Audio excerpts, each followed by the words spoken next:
Vous avez posé une question précise. Est-ce que vous reconnaissez avoir détourné de la maison? Monsieur le Président. Puisque l'argent se trouve logé à la fin. Monsieur le Président. Maintenant, vous laissez à la Cour de continuer les instructions. Monsieur le Président, permettez.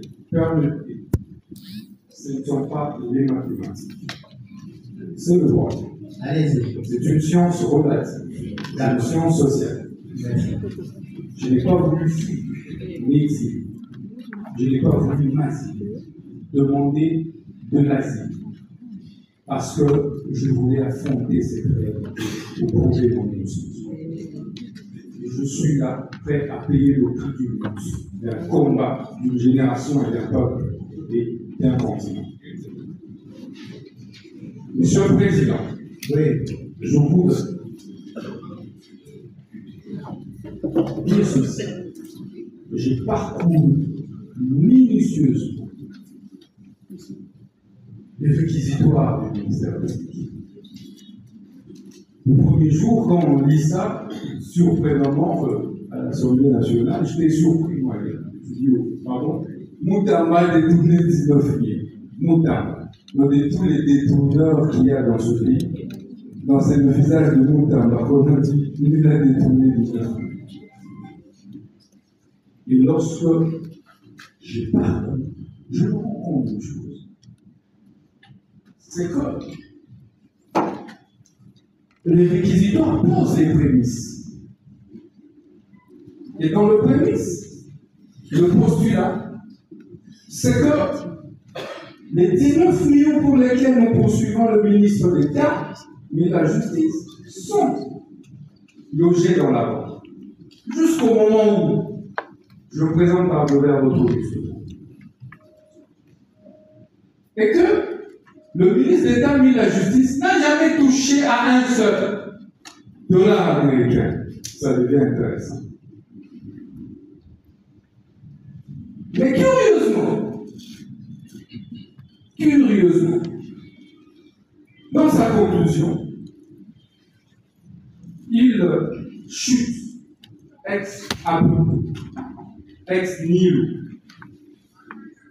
Non, il est poursuivi pour détournement des 19 millions.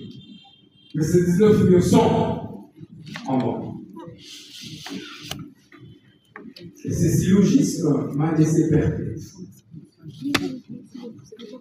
Et jusqu'au maintenant, je me dis,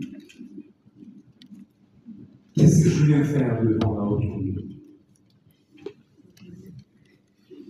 Était-ce la tête du ministre d'État qui dérangeait? Mais j'ai déjà démissionné de mes fonctions. Parce que visiblement, c'est une lutte entre les conservateurs et les réformistes et progressistes. Il fallait impulser des réformes au niveau de la justice. Est-ce que c'est ça qui a dérangé? Bienvenue, Constant Moutamba. Monsieur le Président. Est-ce que vous êtes encore sur la droite ligne de la question? C'est comme s'il y a une déviation. Monsieur le Président, répondez à la question de la Cour. J'ai déjà répondu à la Cour. Vous avez répondu, laissez-moi aussi vous poser des questions. Je vous en prie.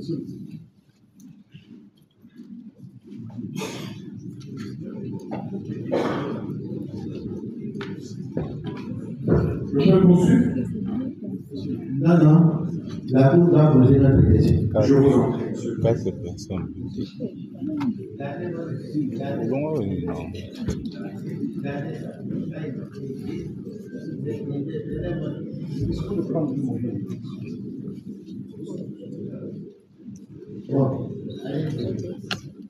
Monsieur le Président, nous avons le devoir avant de vous remercier. Nous remercions le vice-cour de cette occasion pour le peuple congolais de savoir comment on gère son argent. Nous saluons le courage du président Constant Moutamba. Quand il dit, je n'ai pas voulu demander l'asile, je n'ai pas voulu fouiller. Parce que lui, il avait déjà le temps. Nous avons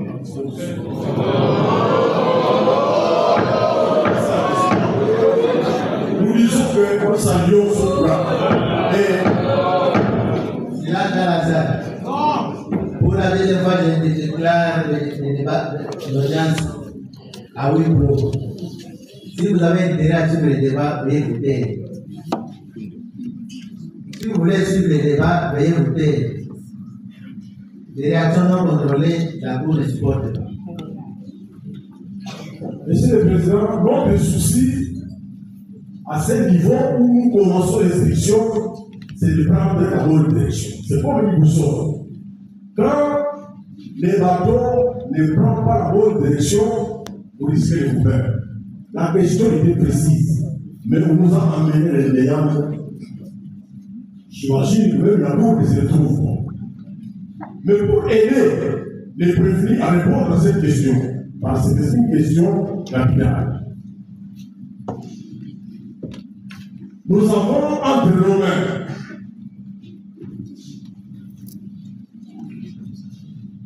un document intitulé Ordre de paiement.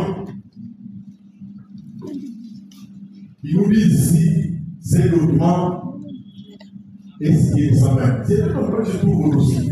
Nous en mettons la copie. Ce document porte un numéro, vraiment un document authentique. Je salue son identité, j'espère qu'il va les connaître. Le document se trouve aussi.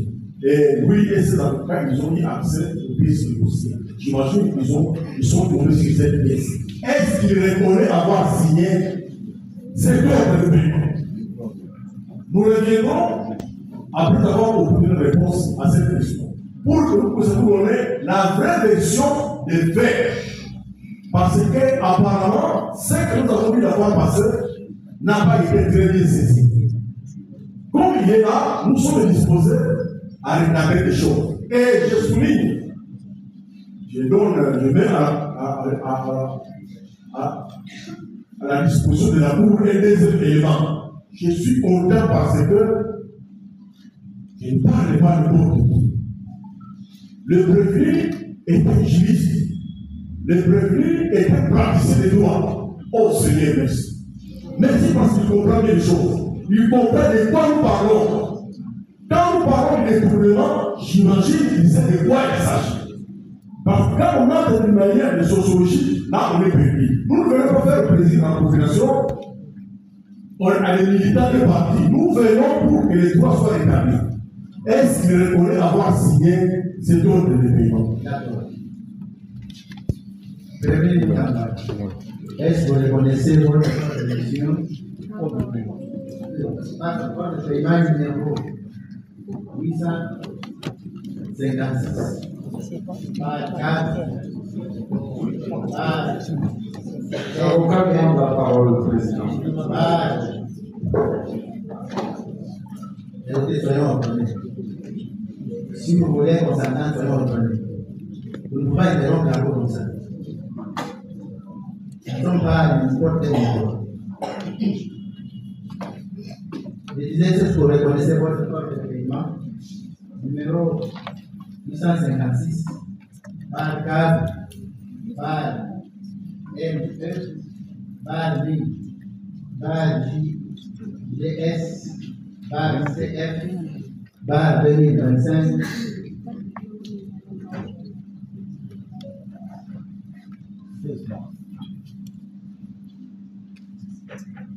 du 16 avril 2025 par lequel vous avez ordonné. Vous avez instruit la banque, la Robank, de débiter le compte. On a bien donné des détails sur le compte. Le compte 051 par 051 051 010 24 85 84 50 54 01 28 UST intitulé ministère de la Justice fait par C. Vous connaissez cet ordre de paiement? Monsieur le Président de cette prestigieuse Cour de cassation, vous voyez de quelle manière le ministère public est agi. Non, non, répondez à la question. Je réponds. L'agitation est dans tous les cas. Je suis pour. Est-ce que vous pouvez retirer, Je suis l'accusé. s'il vous plaît, vous pouvez retirer l'agitation là. Je suis devant la cour. Retirez d'abord vos propos. Je retire. Merci. Mais je voudrais bien qu'on me trouve un autre à la place. Monsieur le Président, je suis venu payer le prix d'une lutte. Est-ce que l'histoire est rétablie? Cette question tombe comme cheveux dans la soupe. Est-ce qu'il reconnaît le paiement? Lors de paiement. Lors du paiement. Oui. Est-ce que l'argent a été touché? Et comment on en est arrivé là? Alors, laissez-moi expliquer comment on en est arrivé là. Est-ce que vous voulez bien me poser des questions? Vous répondez aux questions de Je suis venu éclairer la haute que vous êtes. Oui, Et ce qui s'est réellement passé. bien sûr. Mais répondez. Aujourd'hui, ce n'est pas de la mathématique. Laissez-moi le temps de répondre froidement. Je ne réponds pas selon que le ministère public le veut. Je réponds selon que les faits se sont déroulés. Parce que vous avez besoin des faits pour nous donner des vrais droits. Pas les supputations, pas les agitations, pas les mensonges. Parce qu'on voulait à la tête d'un ministre de la Justice qui dérangeait les intérêts de la mafia. Et j'assume. Je suis venu payer le prix d'une lutte. Et je suis prêt à aller jusqu'au bout. Monsieur le Président, le paiement dont parle le ministère public de 19 millions, comment en est-on arrivé là? Je suis nommé garde des Sceaux de la République le 28 mai 2024. Investi le 12 juin 2024. Première action, l'état des lieux de mon ministère. Après la remise et reprise. À la remise et reprise, ma prédécesseure, Madame Rose, qui est là, me fait état de l'existence d'un compte. Et ce compte-là, du ministère de la Justice. Mais ce compte, il n'a jamais été créé par le ministre d'État, Constant Moutamba. Il lui indique qu'il y a ce compte à la banque, dans lequel sont logés 8 millions de dollars. Intéressant. Mais d'où proviennent ces 8 millions de dollars? Je trouve que l'IGF contrôle ce compte ainsi que la CNAF. J'adresse une correspondance. De quoi s'agit-il? Ma prédécesseur, déjà, lors de la remise en reprise, m'indique, et cela est confirmé, que cela fait suite au paiement de l'indemnisation par l'OTAN à la suite de la condamnation par ce dernier, par la Cour internationale de justice, pour la guerre perpétrée par l'armée ougandaise dans la partie orientale, dont je suis moi-même victime. Direct, parce que j'ai vécu toutes ces guerres, les années 90 à 2000, à Kisangani. Et comment on le gère? On me donne la grille de répartition, la lettre versée dans le dossier.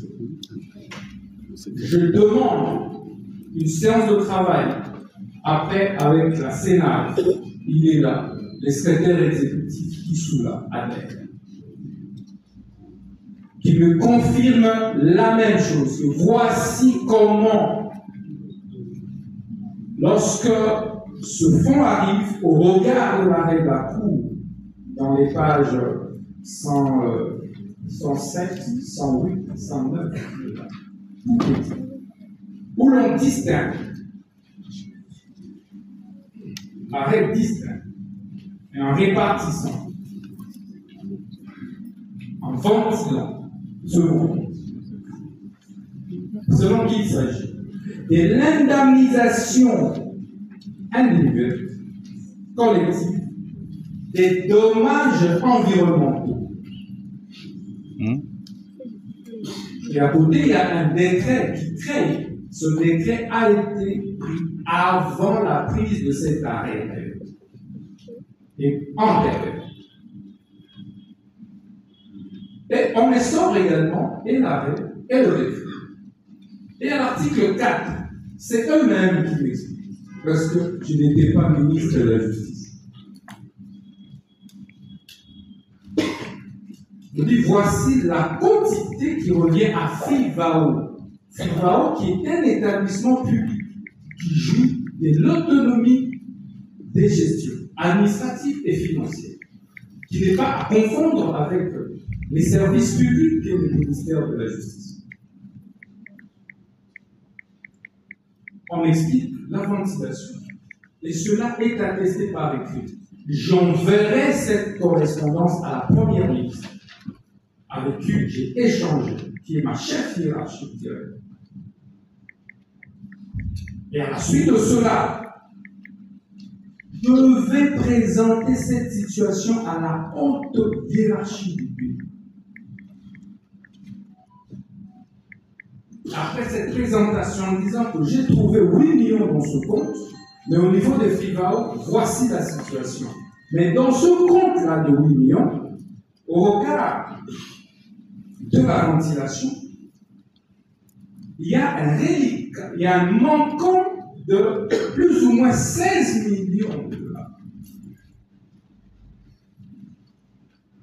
Donc je n'ai pas vu les traces. Et pendant ce temps, le ministère public était ministère public. Et, Monsieur le Président, je l'ai saisi, j'ai saisi le ministère public. Pour qu'on éclaircisse comment ce fonds avait été géré avant. Pourquoi? Parce que je veux trouver qu'une partie aurait servi à payer la SNEL. C'est 9 millions qui auraient servi à payer la SNEL. Et les preuves sont là. Je suis en train de répondre à la question magique du ministère public, Monsieur le Président. 9 millions. Ok. Et le reste de l'argent. Pourquoi on a payé à la SNEL 9 millions sur cette rubrique des dommages environnementaux? Parce que il y avait un problème d'électrification de la ville d'Étissac. Ça devient intéressant. On pose la question, comment j'utilise alors le 8 millions? Il dit non, c'est à définir selon les priorités. Voilà comment je ferai une note d'information au gouvernement que j'ai personnellement présentée au Conseil des ministres. Après les évasions de la prison de Makala, on se rend compte avec le même ministère public qu'il y a urgence à construire de nouvelles infrastructures pénitentiaires. Depuis 1960, on n'a construit aucune prison, aucune maison d'arrêt. Toutes les prisons qu'il y a ont été construites avant 1960. Et pendant ce temps, la population a décuplé. Le nombre de criminels a décuplé. Les prisonniers meurent chaque jour par étouffement. Le ministère public ne sait même plus où envoyer des prévenus. Mais c'est pourquoi je pense, moi aussi, je suis libre. en ce moment. Je comparais un homme libre parce que peut-être il ne sait pas où m'envoyer. Parce que Makala est encore bandé et prisonnier. Au vu de ces urgences, il y a eu beaucoup de morts. Le 1er septembre 2024. Le conseil de ministre, la haute hiérarchie va instruire. Et après des séances de travail avec le ministère public, à travers une commission qui était déjà, il y a nécessité de procéder à la construction des nouvelles prisons et des maisons d'arrêt.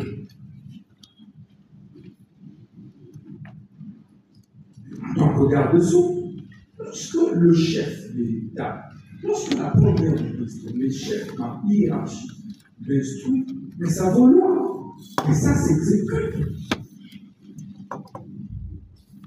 Je veux retourner dans mon bureau, et c'est là qu'on présente la situation de 8 millions. Mais dans le compte du ministère, il y a 8 millions auxquels on n'a pas touché. Je préfère, plutôt que de dilapider ces 8 millions, que ça serve à la construction d'une prison ou d'une grande maison d'arrêt, selon vos instructions, en plein conseil des ministres. Il sera décidé, parce que moi je proposais d'ériger une grande maison d'arrêt ici à Kinshasa, avec ce 8 millions de départ, pour régler d'abord rapidement cette question des surpopulations carcérales de Makala. C'est au conseil qu'on dira non, puisque ce 8 millions viennent des activités illicites de l'armée rwandaise dans la partie est, autant mieux, construit ça à Kisangani. Voilà l'origine du projet. Et immédiatement, nous allons nous ruer. Je dis bien cette instruction. On n'a pas dit au ministère des ITPR, parce qu'un ministère est une autorité contractante. Je voudrais vraiment rappeler ça, aussi bien pour les marchés des travaux, des fournitures que des services. On instruit le ministre de la Justice. On s'emploie. On commence à chercher quelle est l'entreprise qui peut accepter un moindre coût pour pouvoir travailler d'abord sur la première maquette que nous avons. J'ai effectué moi-même le déplacement au à qui s'appelle. On a vu et le terrain et des terrains d'ailleurs. Un la rive gauche a aussi le centre pénitentiaire au sud, l'autre rive droite, non loin de l'aéroport. Et de là, Monsieur le Président, les entreprises, certaines, puisqu'il s'agit de Créaté. Pourquoi Créaté? Parce que, naturellement, la construction de la prison relève de la sécurité de l'État. On ne peut pas procéder par l'appel d'offres. Qu'est-ce que dit la loi sur le marché public? C'est un marché spécial. Et on n'a jamais construit ça. Donc c'est une première expérience. On cherche alors, j'en viens pour savoir comment cet argent a quitté le compte du ministère pour être logé dans le compte de l'entrepreneur. Parce que c'est ça que, apparemment, on dit qu'il s'agit de détournement. Monsieur le Président, c'est de cette façon qu'on va recruter l'entrepreneur Zion. Et c'est de cette façon que pendant ce temps, l'Ouganda paye la troisième année. La première, la deuxième année, je n'étais pas ministre. Donc c'est la troisième année qui me trouve ministre. et on paye. La répartition, elle est faite encore automatiquement, comme j'ai trouvé. C'est pas moi qui ai fait la répartition. Et c'est fait automatiquement encore. Ça se fait.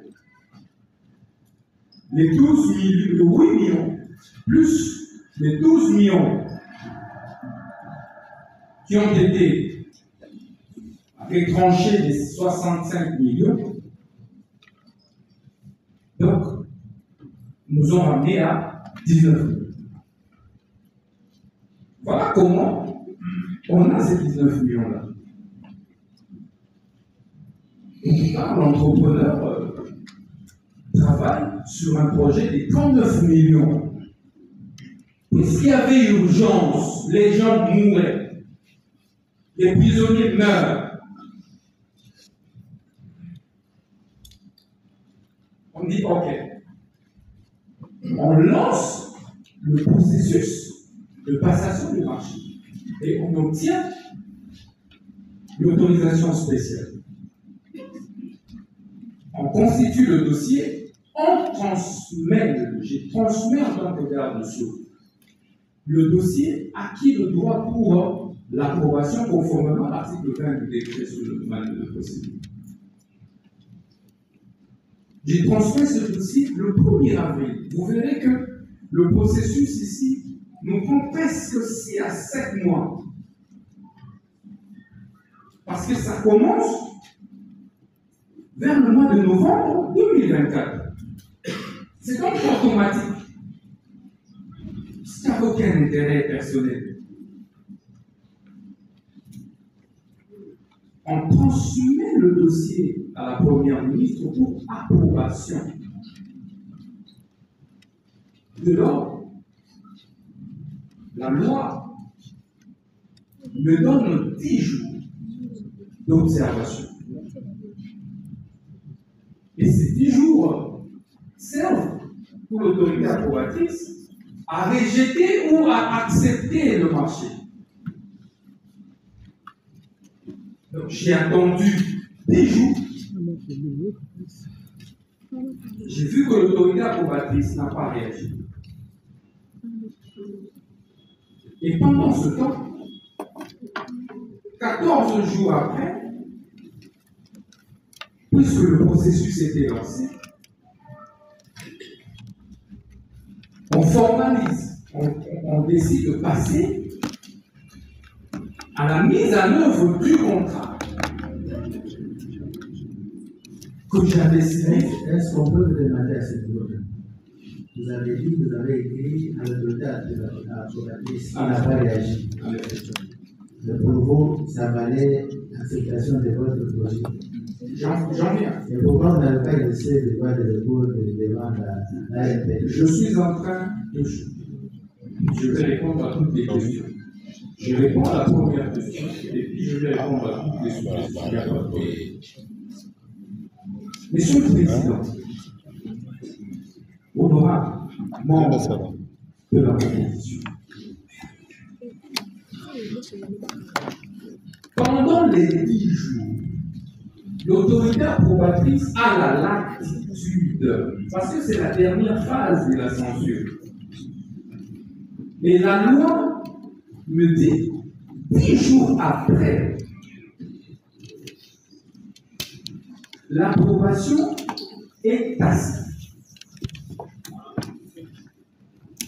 Donc pour moi, étant donné qu'au mois de décembre, la Première ministre m'avait encore écrit formellement la lettre dans le texte, pour m'instruire d'accélérer le processus de construction des prisons, je me dis, ok, l'approbation est tacite, on y va alors. Mais je me rends compte, effectivement, que le contrat initial est les 39 000. Alors on se dit, déjà avec la difficulté de financement, parce que j'ai un financement réel, c'est d'abord 19 millions. Je dis, avec la difficulté de trésorerie, on ne peut pas, si on saura encore, la prison était d'une capacité de 3 000. Et pendant ce temps, je vais demander à l'entrepreneur que l'on revoie qu'effectivement, nous allons convenir, je vais faire une lettre à l'entrepreneur. Je vais lui demander d'ouvrir un compte au niveau de la revente. Pourquoi? Parce que lorsque mes services vont demander comment s'opèrent les transferts des banques à banque, le coût des frais de justice s'élève à 300 000 $, Monsieur le Président. Les frais bancaires. 300 000 $. Il dit, mais déjà, on n'a pas d'argent. Comment on va encore, dans le même compte, supporter les frais bancaires de 300 000 $? C'est là que je vais demander à l'entrepreneur qui n'a fait ses comptes qu'à la BCDC. Il dit non, il faut alors dans ce cas, et formellement, ouvrir un compte à la banque. Pour que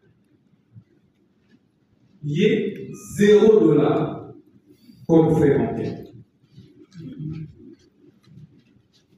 C'était autour de 2,85 $. Et c'est là qu'on ouvre l'entreprise là ouvre le compte. Et on ordonne en même temps, effectivement, j'ai signé cet ordre de paiement. Donc je voudrais vraiment rassurer le ministère public. L'ordre de paiement auquel il a fait allusion, je l'ai signé en âme et conscience et en toute responsabilité. Et c'est comme ça que cet argent est entré dans le compte de l'entrepreneur. Voilà, Monsieur le Président, le contexte dans lequel ces paiements a été effectué. Alors, au moment où c'était dans un compte dit séquestre, au moment où nous faisons des formalités, pour maintenant commencer à ventiler les dépenses, parce qu'on a prévu de lancer les travaux au mois de mai de construction. Et j'en ai parlé même à la première prise. Et donc, c'est comme ça que Sénaref est intervenu. On informe, on a bloqué le fonds là des 19 millions. Pour moi, c'est normal. Et j'attendais qu'on m'appelle pour fournir des éléments. Et voilà au détourneur. Voilà comment c'est. Merci beaucoup, monsieur. Est-ce que dans le cadre du marché agricole, On parle.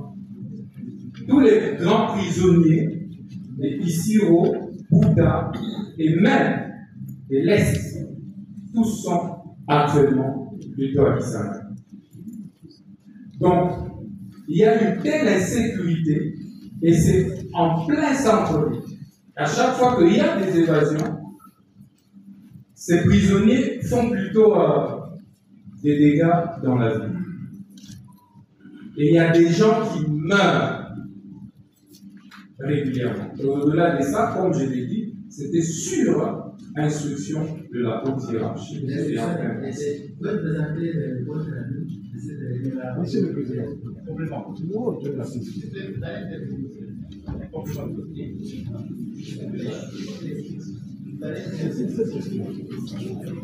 Il a soutenu, il a été instruit par la hiérarchie. Il a soutenu, il a été instruit par la hiérarchie pour affecter ce fonds-là à la construction de la prison. Il reconnaît que ce fonds appartenait à FIPAO. FIPAO, qui a une personnalité juridique, qui joue un permis financier. N'est-ce pas? Monsieur le Président, Lorsque vous décidez d'échanger la destination des fonds de FIPAO, les affecter à une autre destination, c'est là que ça peut comprendre. Monsieur le Président, je voudrais vraiment que je puisse être clair. Je n'ai jamais accepté, je voudrais vraiment que ce soit clair. Il faut faire la distinction entre FIVAO, qui est un établissement public, qui a un fonds particulier qui gère, du compte du ministère public de la justice, je veux dire, du compte du ministère de la justice. Et j'ai dit que cet argent n'est pas à confondre avec l'argent des FIGAO qui est géré par l'établissement public FIGAO. Il n'y a pas donc eu des changements de destination. Pour preuve, ce compte a servi à payer 9 millions à la SNEL. Allez vérifier jusqu'aujourd'hui, il y a cet argent dans le compte de la SNEL. Pour preuve, il y a eu encore des millions dans le même compte qui ont servi certainement à autre chose. Et enfin, comme je l'ai dit, j'avais effectivement présenté une autre information au Conseil des ministres et j'avais reçu instruction. Donc, je demande au président, je demande d'être complété par mon avocat qui demande la parole. Merci.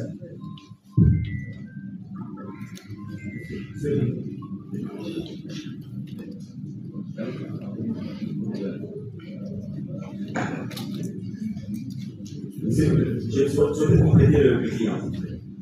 C'est deux points importants. Aussi, merci beaucoup, Monsieur le Président, pour le nombre de propositions et Monsieur le Président général. Je vais te poser. Première question, pourquoi est-ce que le client n'avait pas contesté le refus éventuel d'approbation à l'ARP? Deuxième question. C'est ça, c'est une question importante. Parce que c'est qu'il dit il a obtenu une approbation tacite. C'est là que je veux dire, le décret qui le dit. L'article 20 du décret. Là où la question peut être posée, le même décret prévoit un recours. Mais en cas de refus exprès, là où le décret prévoit un recours de l'auteur contractant que lui est à l'ARP, c'est lorsqu'il y a un refus exprès de l'auteur approbatrice, et là il peut aller à l'ARP. Donc il y a deux possibilités. Ou bien, il y a d'autres possibilités. Ou la personne est expresse, on passe. Ou elle est tacite par expiration du délai de 10 jours. Ou il y a un refus, c'est le refus qui peut être contesté.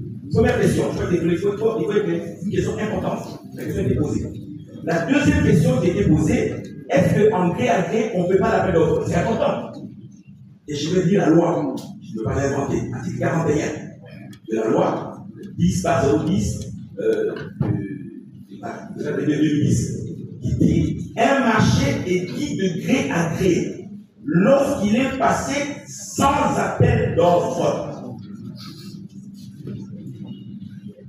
Après autorisation du service chargé du contrôle des marchés. Donc, la DSMP en l'occurrence. Là, tu peux faire ces deux précisions. Merci. Mais s'il fallait se compléter avec la licence d'approche, ça serait complété. Alors, là-dessus, moi, je ne sais pas. Mais je donne au moins la réponse à ça, il n'y a pas d'appel d'offres, je ne laisse pas. La question est posée, est-ce qu'on ne peut pas comprendre l'appel d'offres?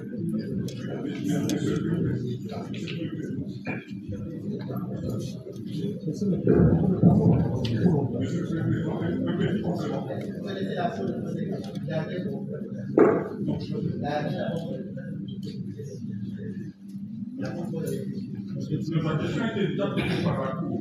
La question était posée comme ça. Non, elle n'a pas répondu à ça. Je vais donner des répondu, mais je vais donner des précisions. Voilà. Pardon? Non. Non, on complète plutôt. Donc la Cour a posé une question très intéressante. Là, si le Conseil de ministres avait parlé d'instructions sur la construction de la prison. Je voulais donner les détails pour y saisir. En date du 8 novembre 2024, il s'est tenu la 21e réunion ordinaire. Si vous prenez les rapports de cette réunion, donc le compte rendu de cette réunion, vous verrez à la page 8. Oui, vous verrez à la page 8 qu'il a été donné une instruction à la construction de nouvelles prisons modernes et la réhabilitation des prisons actuelles pour une durée entre 12 et 24 mois. Alors, ça c'est au niveau du Conseil des ministres. Quand vous prenez la lettre du 26 décembre 2024 de la Première ministre, qui est sa chef directe, il dit à Monsieur le ministre